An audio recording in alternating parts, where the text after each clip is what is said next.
ভাই যাবেন নাকি? একটু দেরি হইব, বাচ্চারা ভাত খাওয়াইতেছি তো। ও আচ্ছা, বাচ্চারা ভাত খাওয়াচ্ছেন। হ্যাঁ ভাই।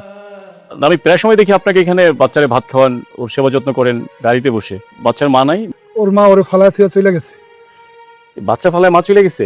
হ ভাই। কারোর সাথে চলে গেছে না এমনি চলে গেছে? অন্য কারোর সাথে না চলে গেলে বাচ্চা ফালায় থুয়া কই যাইব? ছোট একটা বাচ্চা, কি ফুটফুটে।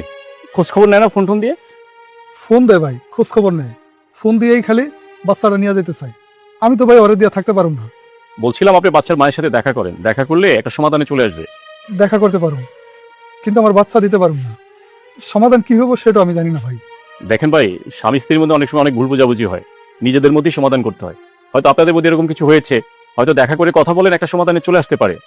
আপনি যেহেতু কইছেন, তাহলে কালকে বিকালে ওর মার সাথে দেখা করি। আপনি একটু থাকেন ভাই। ঠিক আছে, আমি থাকবো। আপনি তাহলে একটু বসেন, আমার পোলার খাওয়া শেষ, আপনাকে আমি নিয়ে যাই। ঠিক আছে, খাওয়া শেষ হলে আমাকে একটু পৌঁছে দেন। আচ্ছা বাবু, একটু পানি খাও ধরো।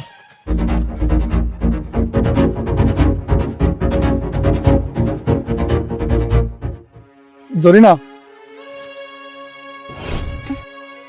স্যার, আপনি এখানে? আমারও তো একই প্রশ্ন। তার মানে কি উনি কি তোমার হাজবেন্ড? ছিল। ছিল মানে? ওনার যে একটা বাচ্চা, এর মা কি তুমি? হ্যাঁ স্যার, আমার বাচ্চা। তোমাদের মধ্যে কি ছাড়াছাড়ি হয়েছে? না স্যার। কি ঘটনা হয়েছে একটু খুলে বলবে? তাহলে শুনেন, তুমি যে আমার চাকরির কথা কও, আমি তো কোনোদিন চাকরি বাকরি করি নাই। আমি কি চাকরি করবো? আমার এই বাসা থাকতে হইলে না তোর কাম করে খাইতে হইব। আগে তো তুমি এমন কথা কও নাই। এখন আমি আমার সবকিছু ফালাইয়া তোমার কাছে আইছি, আর এখন তুমি পল্টি নিয়ে নিলা। আমার বোঝা হয়ে গেছে, তোমার আসল রূপ আসল চরিত্র সব প্রকাশ হয়ে গেছে। তুমি যে এত নিকৃষ্ট এত খারাপ আমি আগে বুঝিনি। আমি খারাপ? এই মাগে আমি খারাপ? খারাপ তো তুই। তুই যদি ভালো হতি আর এক বাতারে ঘর ছাইরা না তুই আমার কাছে আইতি না। আমার কাছে আইসিস ভালো সাজতে না? তোকে মতো মাগি গো না আমার ভালো করে চিনা আছে। যখন তোকে অন্য পুরুষরা লোভ লালসা দেখাইবো না, তখন তোরা আমার তুই অন্য বেটার লগে যাবি গা। এখন আমার কাছে ভালো সাজতে আইসস। আল্লাহ তোমাকে হেদায়েত করুক। তুমি যে এত নিষ্ঠুর এত পাষাণ আমি আগে বুঝি নাই। আমি আমার সোনার সংসার ফালাইয়া আমি তোমার কাছে আইছি, আর তুমি আমার দিয়া কাম করাইবা, আর তুমি ঘরে বইয়া খাইবা। কেন তুমি কাম করতে পারো না? আমি কি